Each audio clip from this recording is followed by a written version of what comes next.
Hello po sa inyong lahat mga ka-crypto. Ako po si Pinoy Crypto Trader at sa video na ito ay atin pong pag-uusapan ang tungkol dito kay Shiba Inu.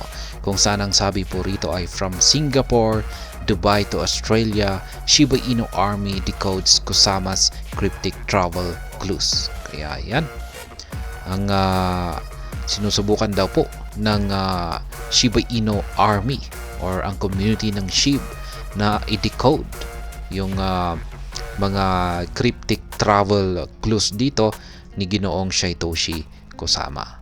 Yan, sapagkat si Ginoong Satoshi Kusama ay pinapalit-palitan po niya yung kanyang location sa kanyang profile. Yan, sa kanyang social media profile or sa kanyang X account po, yung dating Twitter. Yan, pinalitan po niya ito mula sa Singapore papuntang Dubai, tapos papuntang Australia. Kaya yan, ano nga ba ang ibig sabihin nito? Kaya ayan, bago po tayo magpatuloy ay nais ko lamang po munang bigyang linaw ang aking disclaimer kung saan ang nilalaman po ng video na ito ay hindi po ito isang financial advice. For education and information purposes lamang po ang layunin nito. Maliban po dito ay nais ko na rin pong magbigay babala na wala pong kahit anumang group chat ang Pinoy Crypto Trader. Yan, Shiba Inu community members believe a significant announcement may be surfacing from the Shiba Inu ecosystem lead amid his mysterious location changes on social media. Kaya yan, ang buong community po ng Shiba Inu ay naniniwala na meron daw pong isang paparating na malaking announcement. Yan, at ito po siguro ay may kaugnayan daw sa napaka-misteryosong palipat-lipat na location, ayan, sa social media ng lead developer ng SHIB na si Ginoong Satoshi Kusama. Shiba Inu leads travel clues.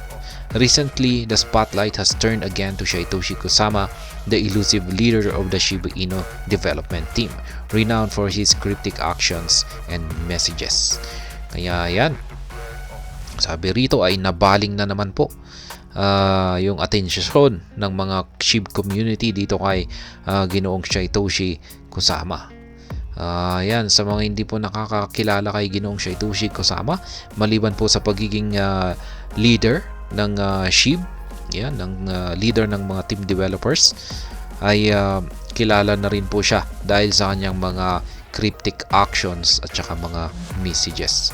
Yung kanyang mga aksyon or kanyang mga mensahe ay laging naglalaman po ng yung mga naglalaman ito ng information. Yan, mahalagang information. Kaya kung pag na-decode po natin yan, yung kanyang mga ipinapakitang mga aksyon at saka mga mensahe, kung ano yung malalim na kahulugan yan, ay malalaman po natin kung ano yung malaking paparating na kaganapan para dito sa development ng ecosystem ng SHIB. Kaya yan, in particular, Kusama has been leaving breadcrumbs for followers to decipher through his X account. He has repeatedly changed his location marks, which have become a subject of scrutiny among SHIB enthusiasts. Kaya yan, lagi po niyang pinapalitan yung kanyang location. Yan, location sa kanyang X account.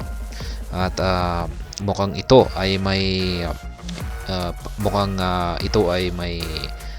isang ipinapahiwatig na parang clue. In Japanese, Shiba Inu X Guru has diligently documented Kusama's location changing actions, calling attention to them in numerous comments. Earlier, Kusama was seen on X with locations set to Singapore and Dubai. It has changed to Hong Kong. Each change in location sparks a flurry of speculation within the SHIB community. Kaya yan, yung nakabantay daw po rito, yan, sa pabago-bagong lokasyon ni Ginoong Satoshi Kusama ay si X Guru. Yan, si Japanese Shiba Inu X Guru. Kaya siya po yung nakatutok dito at kanya pong nabantayan na mula po sa Singapore at saka Dubai ay pinalitan po niya ito sa bansang Hong Kong.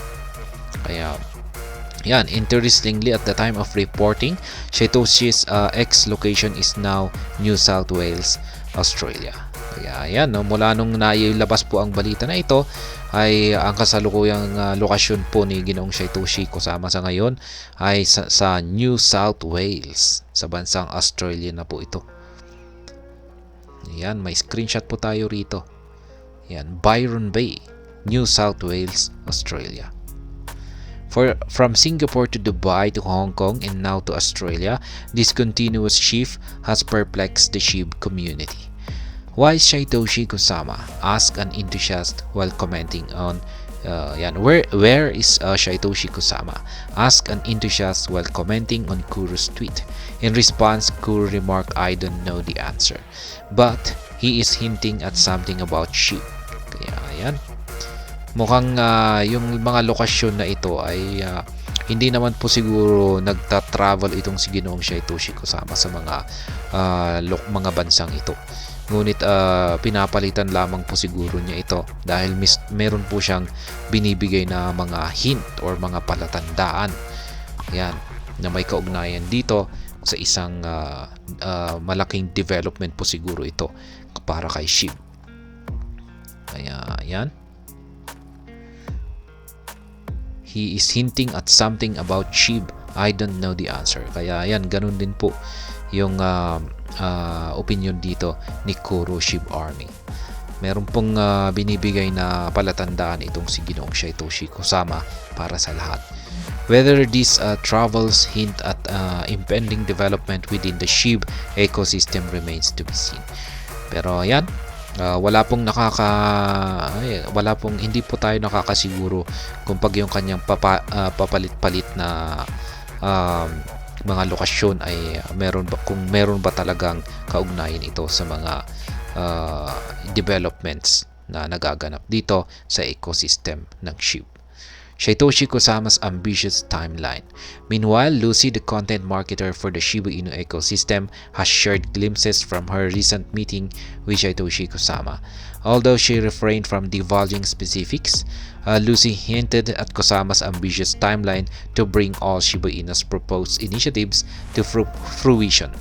Specifically, Lucy pointed to targets set for the end of this year and 2025. Among the milestones on the horizon are the Shiba Swap Exchange, Shiba Inu Metaverse, and DAO. Significantly, the Shiba Inu team has stressed that while it is not guaranteeing to accomplish all Shiba Inu's objectives within the specified timeline, it remains overarching goal. Ayan naman po yung tungkol dito sa inilabas na pahayag ni Madam Lucy kung saan ay ito po yung tungkol sa timeline or kung kailan daw matatapos lahat daw po ng mga projects dito sa ecosystem ng SHIB. At yan nga, susubukan po nilang tapusin ang lahat ng mga projects na ito bago raw magtapos ang taong 2025. At ayan, yan pong muli ang pabago-bagong lokasyon ni Ginoong Saitoshi Kusama. At ayan, hanggang dito na lamang po tayo sa video na ito. Sana po ay inyong nagustuhan ang aking paliwanag dito. Kung inyo po itong nagustuhan ay pakiclick lamang po ang like button nito. Para naman po sa mga bago lamang dito, kayo po ay aking inaanyayahan para mag-subscribe. Pakiclick na rin po ang bell icon nito dahil ito po ang siya magsisilbing notification nito sa mga bago kong videos na akin pong ina-upload sa aking YouTube channel na ito. Marami pong salamat sa panonood, ingat po tayo lagi at God bless po sa ating lahat.